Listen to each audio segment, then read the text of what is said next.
ela foi do meu mestrado, a banca do meu mestrado, e a gente viajou para os Estados Unidos junto, e aí, né, graças a Deus a gente se uniu aí, né? Então, vamos lá, gente. Eu quis falar desse tema porque eu não sei como é que é para vocês aí embaixo, mas a gente tem, assim, uma certa incidência aqui de crianças com pressa, porque a saúde primária aqui, ela é muito precária. Então, esse é o menino do caso clínico, tá? Onde ele autorizou a foto, né? A gente é até amigo da família, mas eles não estão mais aqui em Marabá, estão em Belém, porque ele teve uma complicação mais grave.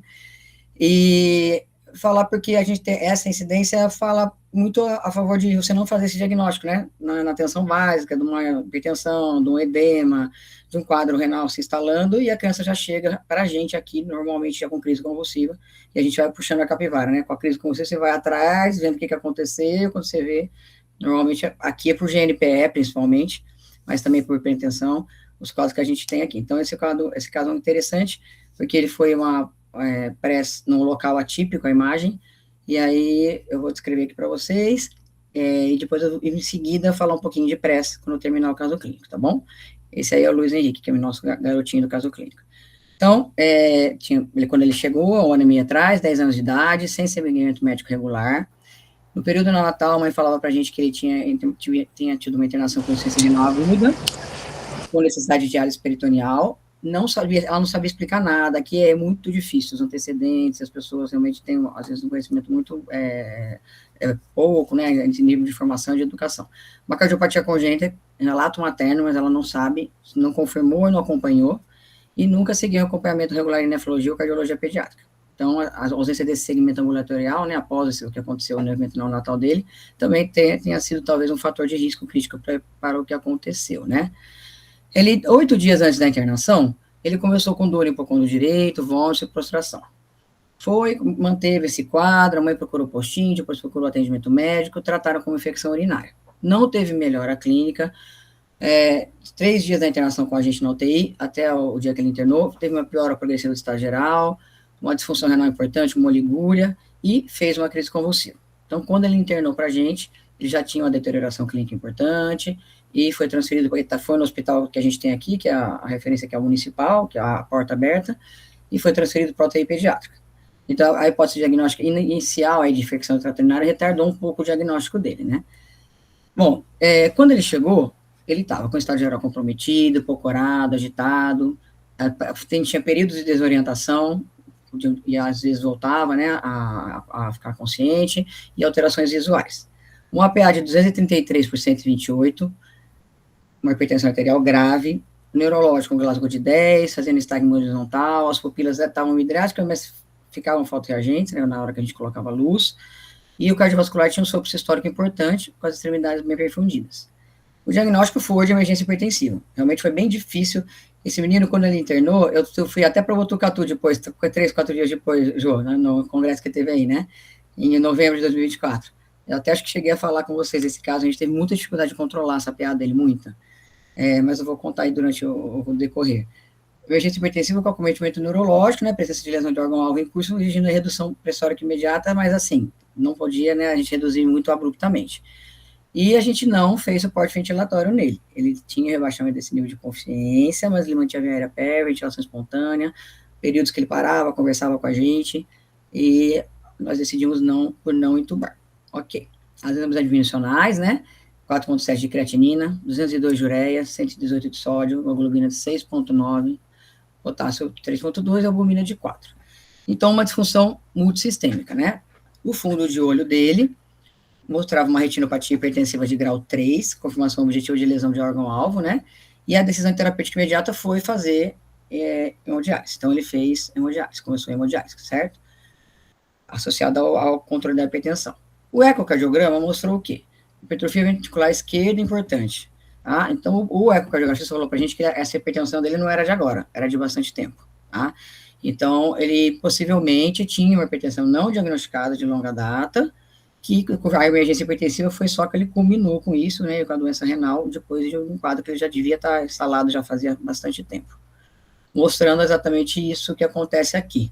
A gente está com uma criança internada agora na UTI, que não tinha nada, ela tem 4 anos, ela está com fração de ejeção de 10%, uma cardiomiopatia dilatada, do nada. Ninguém nunca tinha visto. Possivelmente aqui, doença de Chagas pelo açaí. Que é uma causa importante aqui. Mas nunca tinha tido nada, entendeu? Então, assim, a gente, aqui é assim, a criança já entra com um quadro que você fala, mas nunca passou no médico? Nunca, porque não tem médico, entendeu? É complicado. Então, beleza. Bom, controle pressórico na emergência dele, a primeira linha nitroprusiato, né? Depois a associação de esmolol, a metaterapêutica era reduzir 25% da PA nas primeiras 8 horas, né? Então, a gente, todo mundo sabe aqui, né, que não pode reduzir excessivamente essa PA, né? Então, a redução gradual e controlada que é importante a gente fazer. A gente fez uma analgesia, controle das convulsões. Na verdade, assim, depois que ele entrou para a gente, ele não teve mais crise. Então, a gente inicialmente fez uma ketamina, uma dose baixa, porque ele estava muito agitado. Depois trocamos para Precedex, tá?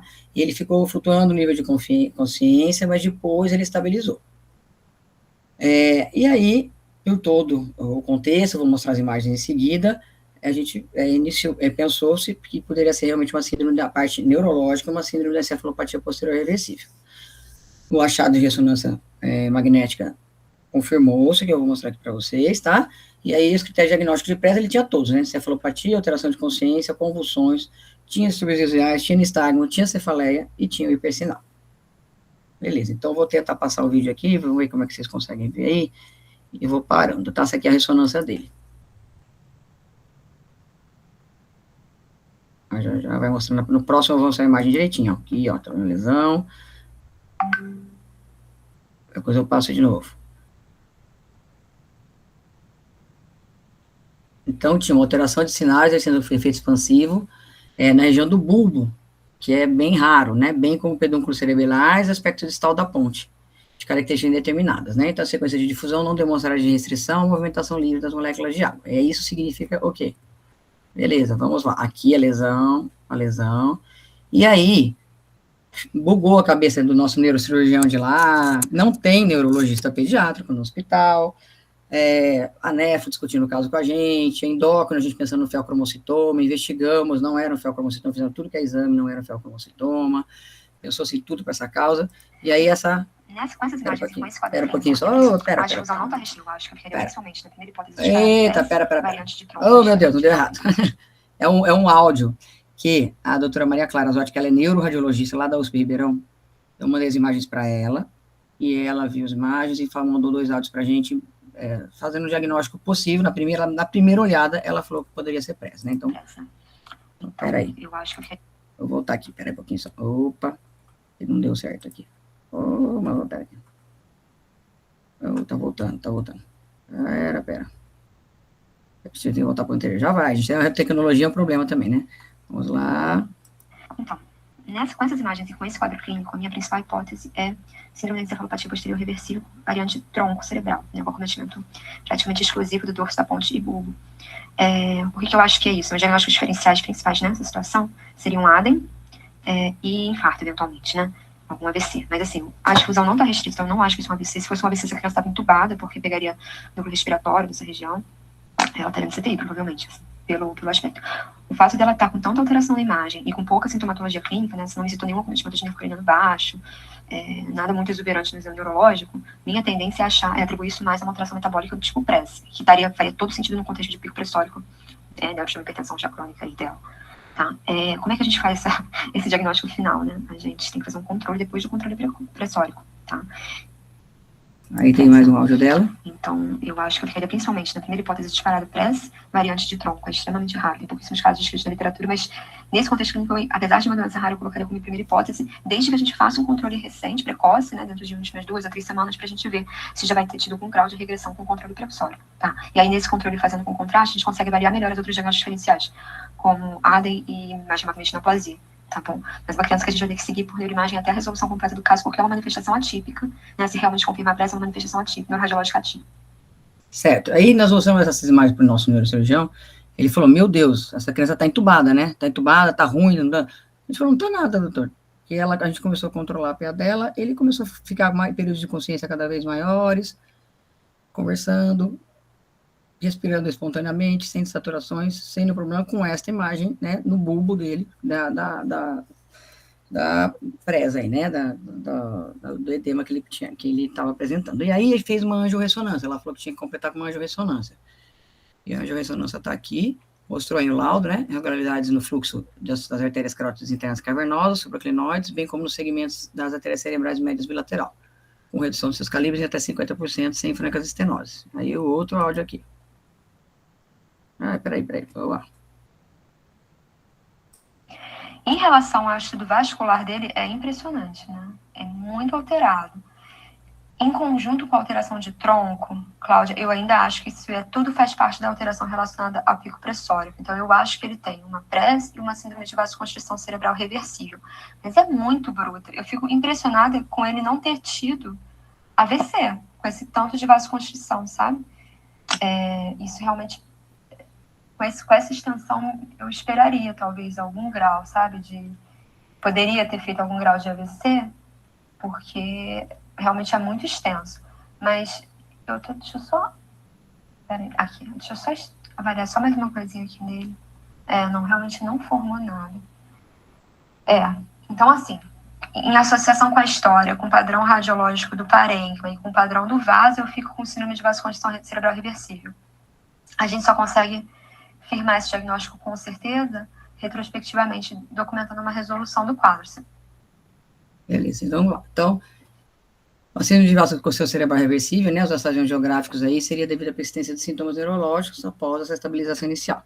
Nessa angiografia a gente viu os estreitamentos vasculares, né, nesse território vertebrobasilar, e as duas se sobrepuseram aí, né, elas podem coexistir e compartilhar mecanismos fisiopatológicos relacionados a essa desregulação do tônus vascular cerebral, tá?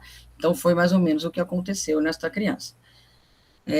A evolução aí do quadro, a creatinina dele foi abaixando, e chegou aí em 3, e depois disso não baixou mais.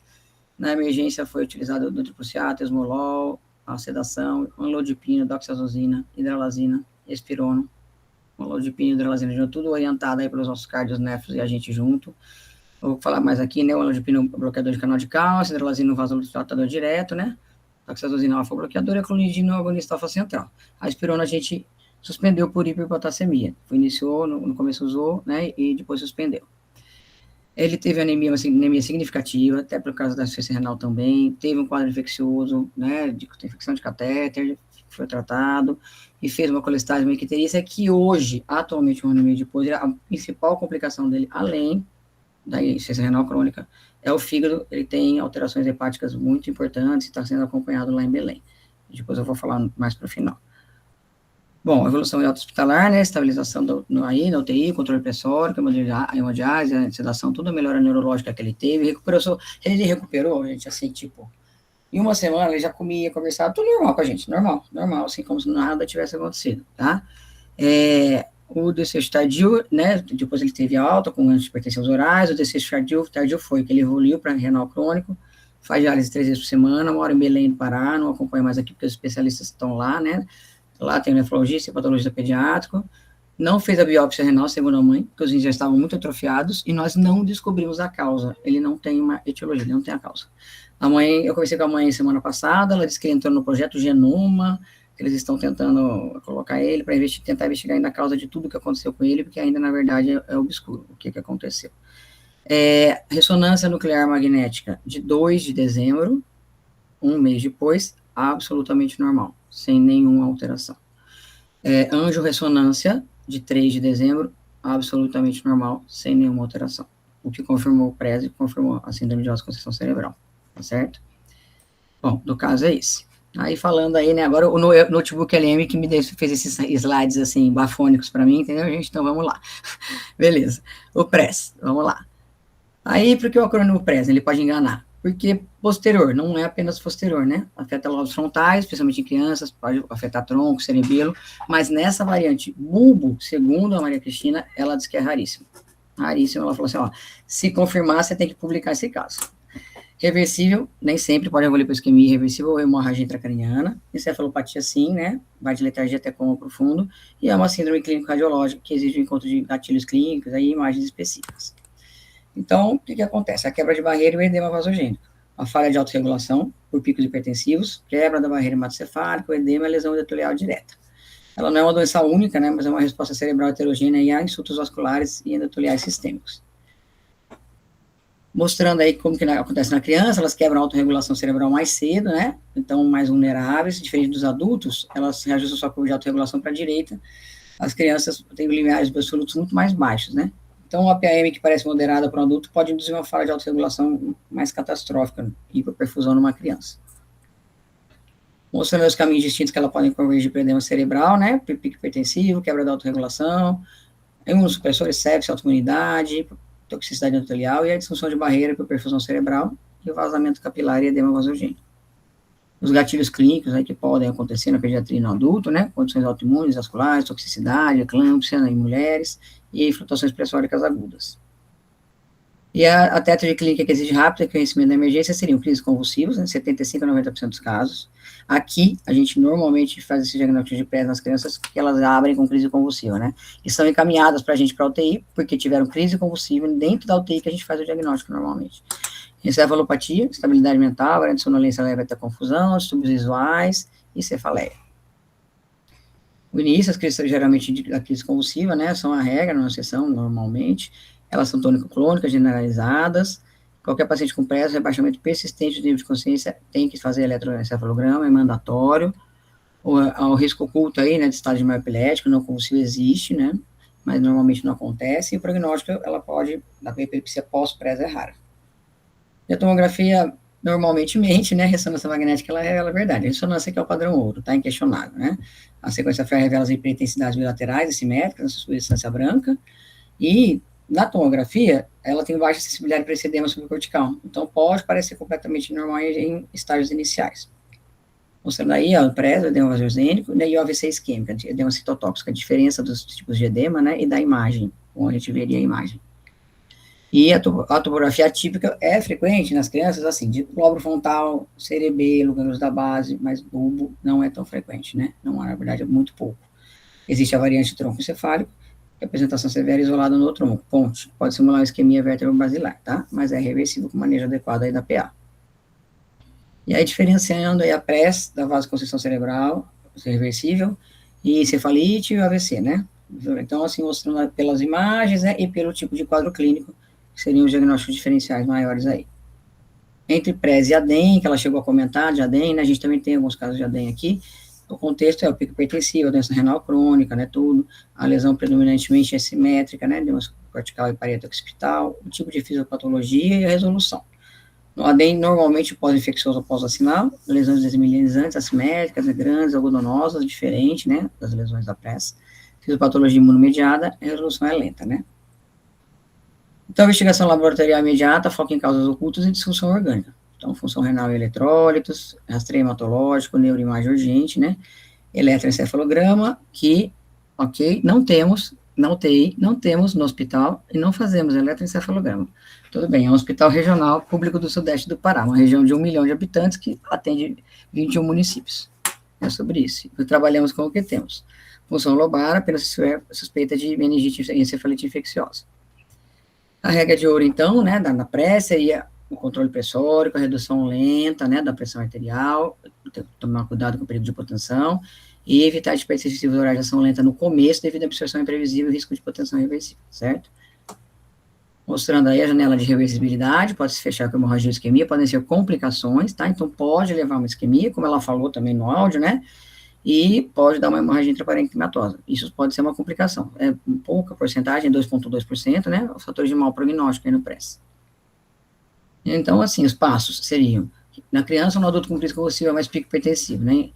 Ou sim ou não em uso de imunossupressores, quimioterapia, ou com doença renal, você reconhecer, suspeitar, confirmar por ressonância e agir aí reduzindo essa PA, certo? A síndrome não é garantidamente nem posterior, nem reversível, né? Então, a reversibilidade vai depender do rápido diagnóstico da intervenção dos gatilhos. Agora, esse aqui é ele. Deixa eu mostrar. Ele é meio... O violino é um pouco desafinado, eu vou botar aqui pro meio, pra vocês assistirem. Ele tocando um violinozinho lá dentro da UTI. Mas isso não foi com a gente, em Belém.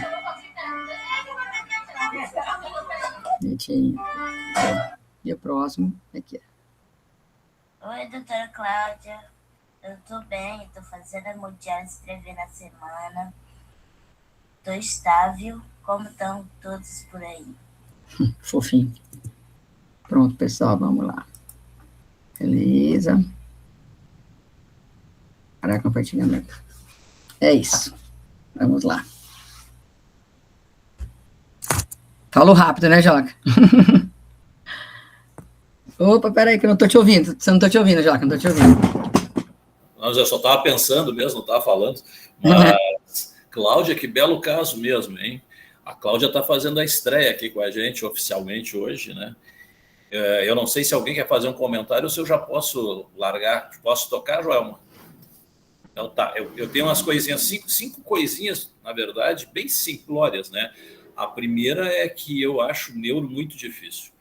Neurologia, principalmente neurocirurgia, para mim é coisa de gente muito acima do que eu posso ir, né? Os caras são... Não sei como é que eles conseguem desvendar esses fatos aí. A segunda, e que eu acho que é a coisa zero aqui para nós, é que talvez a gente tenha que fazer um momento aqui para conversar sobre hipertensão. Hipertensão na infância, especificamente. Muito bom, porque a gente ficou muito perdido, gente. Eu acho que a gente se perde. Daí o Vitor vai ter um papel fundamental, porque como ele também é médico de adulto, ele pode nos dar umas dicas nisso, né?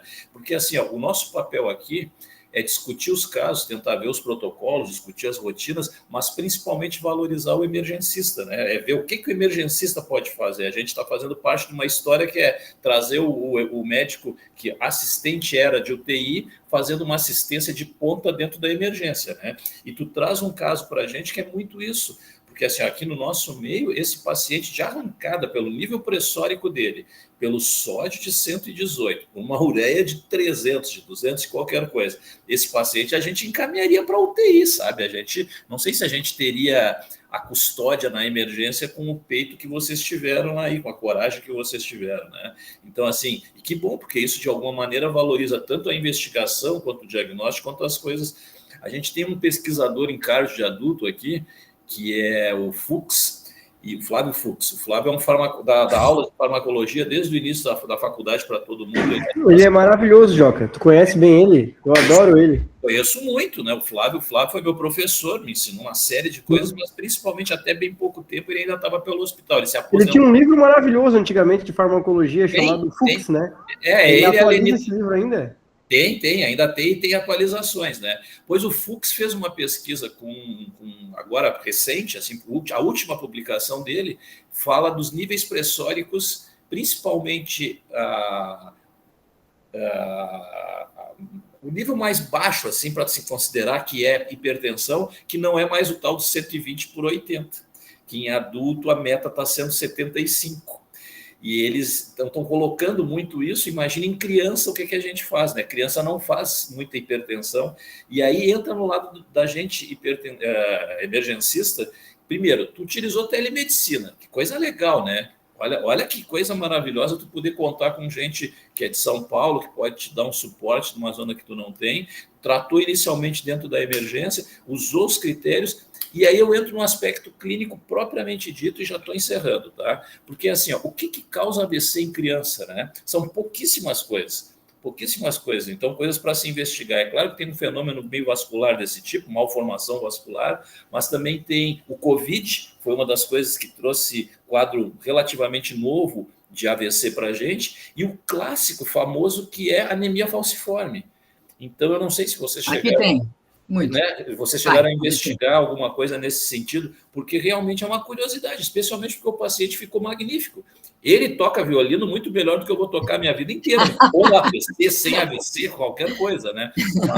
Flauta eu toco bem, mas violino não tenho nem chance de arriscar, né? Então, pô, parabéns pela conduta, pelo manejo. A gente investigou, já que a gente escolheu eletroforese de hemoglobina antes de fazer a transfusão de ele. Tá. Não tinha nada de hemoglobinopatia. Que é um caso dificílimo, eu vou dizer. Eu, Joca, acho que a gente aqui levaria para a UTI de arrancada, sabe? Acho que ia ser meio difícil fazer a monitorização com esse nível de sódio, com esse... Não, ele ficou pouco na emergência, ele foi logo para a UTI. A gente cuidou dele na UTI. Tá, era isso. Beleza, Joca.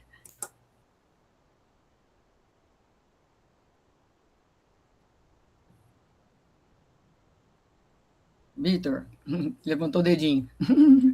Não, estava apontando para a Joelma aqui, mas Ô, Cláudia, eu só te agradeço, sim, também, tinha um pouco de experiência com isso. Eu queria falar uma dica. Tu tem muito conhecimento, muito conteúdo, e é um caso bastante difícil de atender. Só ia te pedir para a próxima vez tu falar mais devagar, assim. Ai, Porque para mim, assim, é um assunto bem high-end, assim, uma coisa para eu ficar, vou passar o slide para, mas só te agradeço, sim, é uma coisa que vai entrar no meu diagnóstico diferencial em diversos aspectos, assim, também, né? Mas eu vou ter que ver até de novo, assim, quando você já estava na press, eu estava ainda tentando entender o caso clínico, então foi bem veloz mesmo, assim, né? Para uma cabeça semi-leiga, assim, tá? eu ia falar para você, Vitor, eu estou com 3 ex-alunos e uma aluna atual aqui na sala, acabei de ver o Breno Augusto, que é residente de neuropediatria, ele deve ter gostado do caso, aí em BH, com a Isabelle, que é residente em BH também de pediatria, e a Lorena, que é endócrino-pediatra já, e a Bruna Rotelli, que é uma aluna muito boa, que está quase se formando. Eles me entenderam, porque os meus alunos entendem a minha velocidade 5. Já Não, estão acostumados tirando com você. isso, eu imagino que eles já devem ter um filtro específico para isso, assim, né? Ai, gente, certeza, já tem um filtro, já. É. O couro dele já está. Não, e eu, Cláudio, assim, ó, a aula do MEP para mim é um dia de prazer, assim, ó, eu pego um vinhozinho ou uma cervejinha e eu vou curtindo a aula, assim, então, aí já tive até que deixar o Ele meu nem vinho do lado terminou aqui, de tomar a taça de vinho, Cláudio. Eu já colar aqui na terminei. frente. Ele queria estar na frente. Tá bom, eu juro que da próxima eu falarei com mais calma. É que eu fiquei um pouco ansiosa, o Joca sabe, a Joelma também, né? Tem tantas figuras importantes aqui, eu fazer essa apresentação, eu falei, meu Deus. Nada. Mas acho que traz essas coisas mesmo, né? Do diagnóstico diferente, que a gente não está acostumado, né, Cláudio? Acho que o ponto que o Joca trouxe em relação a resgatar a questão da hipertensão arterial, porque é isso aí, né? Eu acho que o Vitor, muito mais que a gente, tem essa experiência, porque o adulto tem mais ocorrências hipertensivas, e para a gente, né, Joca? Eu fico um tempão sem aparecer uma emergência hipertensiva na emergência, né? E daí você Não, e esquece. Então, acho eventualmente a que. triagem, Jô, nem mede a pressão, assim, né? Porque Exatamente, traduz né? como uma coisa inespecífica, assim, né? Não... Nossa, não tem, né? Vamos começar até na base da emergência, até Isso. manguito específico para as faixas Não tem etárias uma guia falta. Então, reajustado para a idade e tudo mais, né? isso. Então, acho que resgatar isso, né, de avaliar os nossos pacientes em relação aos níveis pressóricos quando chegam, lembrar disso, né, desse diagnóstico como diferencial nas crises convulsivas, né, que a gente sempre trabalha que o que chega na emergência muito mais é a crise convulsiva. Nós temos tratamentos protocolares, mas o que caminha junto no tratamento protocolar é identificar a causa, senão não vai resolver a crise. Aí a gente fica naquelas causas mais comuns, mas veja, né, você trouxe diagnósticos diferenciais dentro da neurologia, que acho que são importantes. Não sei se os meninos aí que estão fazendo neuropediatria querem contar um pouquinho da experiência, né? Acho que seria muito legal compartilhar conosco para a gente aprender mesmo, gente, porque acho que, para mim, me chamou a atenção nisso, né? Rever a hipertensão, as causas de hipertensão e lembrar dessas causas aí metabólicas, anatômicas e, né, disfuncionais que levam ao estado de mal epilético, à convulsão de difícil controle. Ô, Obrigada. Breno, quer falar alguma coisa, Breno? Breno é nosso neuropediatra. Ele Já tá deu. aí. Estão me ouvindo? Tamo, Breno, vai lá. Na verdade, acho que o meu relato com o PRESS é um relato até de antes da Neuroped. O meu trabalho de conclusão da residência de pediatria foi sobre PRESS associado a uma criança que tinha uma dermatomiosite. Que legal, né? E foi justamente foi um achado, né, na verdade. Ela teve um quadro de crise convulsiva durante a evolução do quadro dela, e aí, né, isso lá em Belém, a gente conseguiu fazer a ressonância e conseguiu dar o diagnóstico de PRESS. Mas sempre pensar, né, com uma hipótese diagnóstica, principalmente numa criança que já tem uma comorbidade e que faz uma crise convulsiva. Perfeito.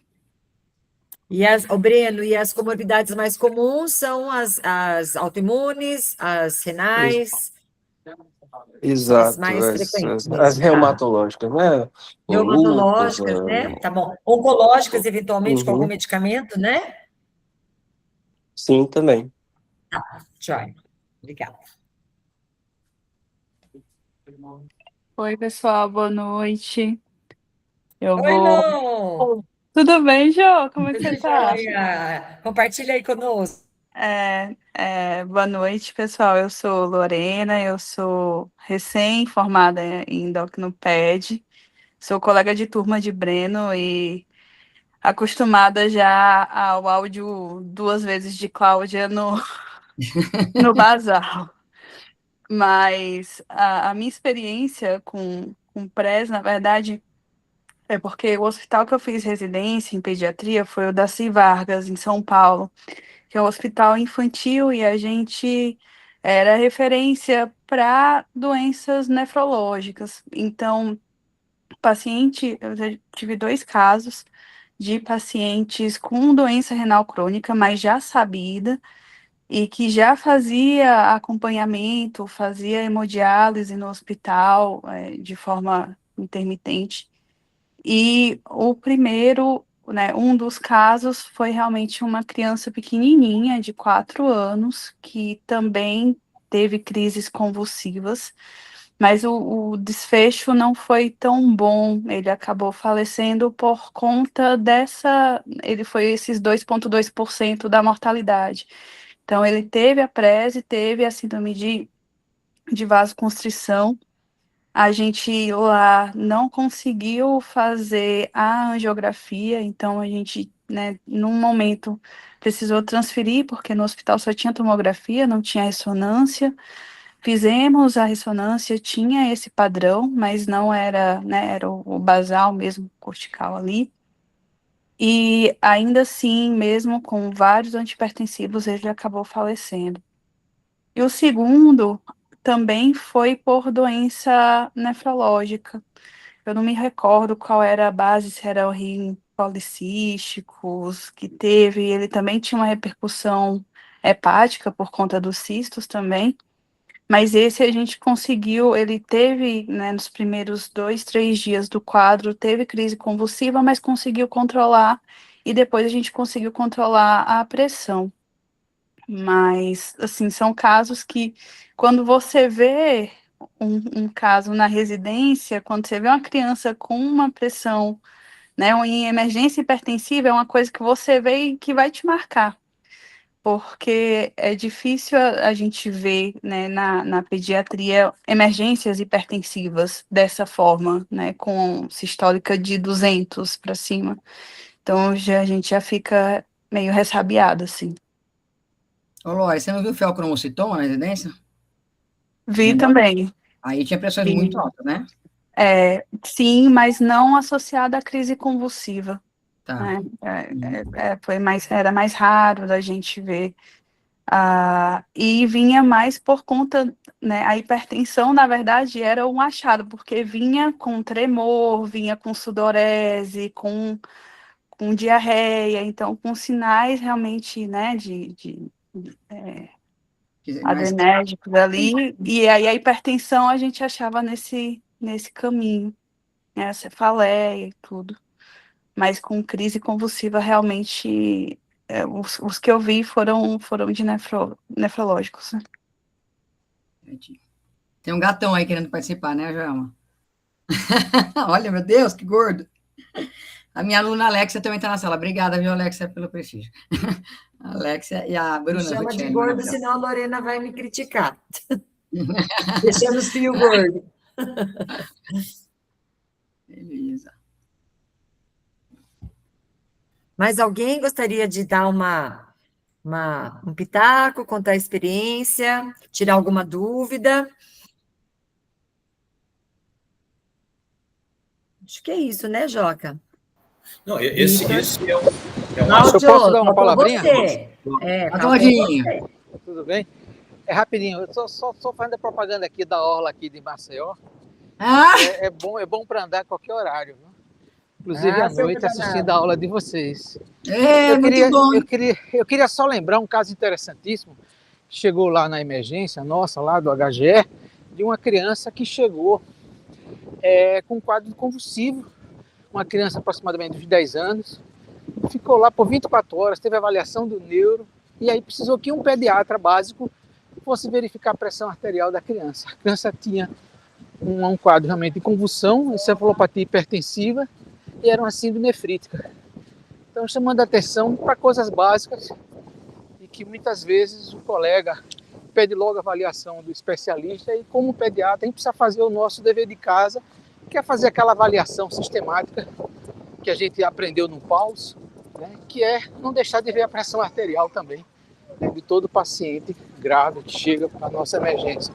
Às vezes a gente fica preocupado muito com uma série de questões, como, por exemplo, uma convulsão, né, que é um quadro grave, chama a atenção, a gente pensa logo no foco neurológico e tem que entender o paciente como um todo. Só lembrando essa questão. Ótimo. Obrigada, Cláudio. Muito bom, viu? Mas não precisava ter aberto a câmera só para falar que está ensinando a gente da orla maravilhosa de Maceió. Só para humilhar, né, Jô? É só para humilhar. Humilhação total, humilhação total. Essa foi... Belezinha. Ai, Joca, Esperando acho que é vocês isso. aqui de novo, viu? Nós vamos, O convite estamos já tá juntando feito. dinheirinho para o próximo. A Claudinha já vai aparecer aqui em julho. Eu vou, em julho eu vou ir atrás de ti. Muito Abração. bom. Obrigada. Vitor, alguma coisa a mais, Joca? Bruno estava aqui com a gente, mas precisou sair por causa do plantão. Eu realmente acho esses assuntos neurológicos todos, até crise convulsiva, eu acho eles bem complicados, assim, né? Bem difíceis de abordar, porque é uma gama de diagnóstico muito grande, precisa... E quando vai para o lado das raridades, como esse aí, me chama, assim, de alguma maneira, diz assim, puxa, como eu sou ignorante mesmo, né? Porque eu ia ter dificuldade para fazer esse diagnóstico e de manejar na nossa... Mas eu acho que tem variações do tema. Esse negócio do sódio baixo, a crise hipertensiva, a crise convulsiva, aproveitar a raridade e tentar dar uma esmiuçada, tentar dar uma protocolada aqui. Se o Vitor deixar, de repente até eu chamo o Fux para conversar algumas coisas de hipertensão de adulto, que é uma coisa... Nossa, seria um prazer mesmo. Tá bom, Ele vai lembrar de Criciúma, ele vai lembrar, ele já veio aqui com a gente também. Ah, beleza, vou ver se falo com ele então e a gente arruma uma cronologia aí, né? Não sei se ele está com tempo, mas acho que sim, e a gente vê. Mas é que são coisas que a gente não lida mesmo, mas nos valoriza, né? Acho que a gente tem que trabalhar em cima disso, né? Tem os guris que são novos neurologistas, novos neuropediatras, pode participar junto com a gente, trazendo umas coisas boas aí, né? Legal, acho interessante. Muito bom. Cláudio, acho que é isso, hein? Que bom, passei. Tenho só no teste, Jô? uma coisa. Cadê? Olha lá o Breno falando. Fale, Fala, Breno. Não, foi eu assim, só recordei que, assim, né, além de tudo que a gente falou de outras doenças, né, que podem ocasionar o PRES, a própria corticoterapia relacionada ao tratamento dessas doenças também pode ocasionar um PRES, né? Então, às vezes, lembrar que pode ter sido no meio do caminho, né, com um corticoide. A Lorena também, a Lorena e o Breno, vocês são contra o corticoide, que eu também sou. Assim, do jeito que é desenfreado, né? Nossa, uma coisa de louca. Pode desencadear muitas coisas, né? Com certeza. Isso. Beleza, meninos. Corticoide é outra coisa que a gente podia conversar aqui, hein? Porque é interessante, a gente usa para tudo, né?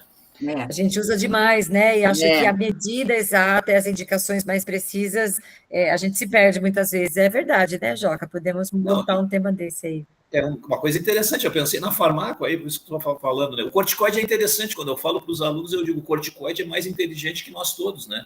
Porque ele é usado para PTI, para leucemia, para síndrome nefrótica, para edema cerebral, para asma, e ele, quando entra no corpo, ele tem que saber o que ele vai atacar, né? Ele é muito mais esperto. Com certeza. Muito bom. Tá bem, tá beleza. Cláudia, parabéns, hein? Obrigado pelas dicas. Obrigada mesmo, pessoal. Então já deixa gravado aí, daqui a 15 dias estaremos de volta aqui com novas emoções. É isso aí. O Cláudio nos humilhando de Maceió e nós numa friaca de uns 2 graus negativos aqui do sul. Né? Ai, que bom. Abraço. Tá certo. Um beijo, gente. Boa noite Abração, a todos. tchau. Tchau. Obrigada, Cláudia. Um abraço. Tchau, querida. Ótima aula, Cláudia. Obrigada, Cláudia.